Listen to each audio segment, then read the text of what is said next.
Party की funding का source क्या है? फंडिंग का सोर्स प्रशांत किशोर की बुद्धि है, सरस्वती की कृपा है।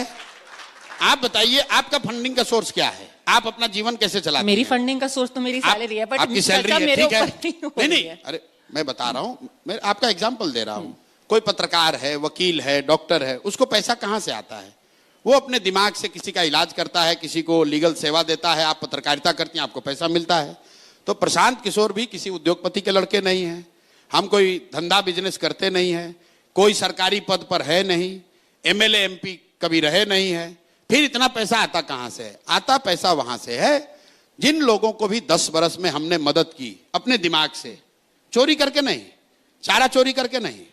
हम लोगों ने जिसको मदद की, वो आदमी समझता है भाई ये आदमी के पास हुनर है, कुछ समझ है, ये आदमी समाज के लिए कुछ कर सकता है। 10 बरस में उनसे मदद नहीं, उनसे पैसा नहीं लिया, लेकिन अब कह रहे हैं कि भाई देखो तुमको हमने इतनी मदद की है, अब हम एक प्रयास कर रहे हैं बिहार में, हमको थोड़ा मदद करो। तो इस देश में 12 ऐसे लोग हैं, ध्यान रखिए, 12 ऐसी पार्टियां हैं, 12 ऐसे सरकारें बनी जिनको बनने में हमने कंधा लगाया है। तो आप उनके जो समर्थक हैं या वो लोग हैं, वो थोड़ा थोड़ा भी योगदान दे रहे हैं तो पैसा आ रहा है। अब एक मिनट रुकिए, चूंकि आप मोदी जी के समर्थक भी, क्योंकि 2014 बिल्कुल मोदी जी को पैसा देने वाले लोग भी दे रहे होंगे पैसा हमको आज, और ममता जी को समर्थन करने वाले लोग भी बिल्कुल देंगे, क्योंकि उनको न मोदी से मतलब है, न ममता से मतलब है। उनको मतलब प्रशांत किशोर से है।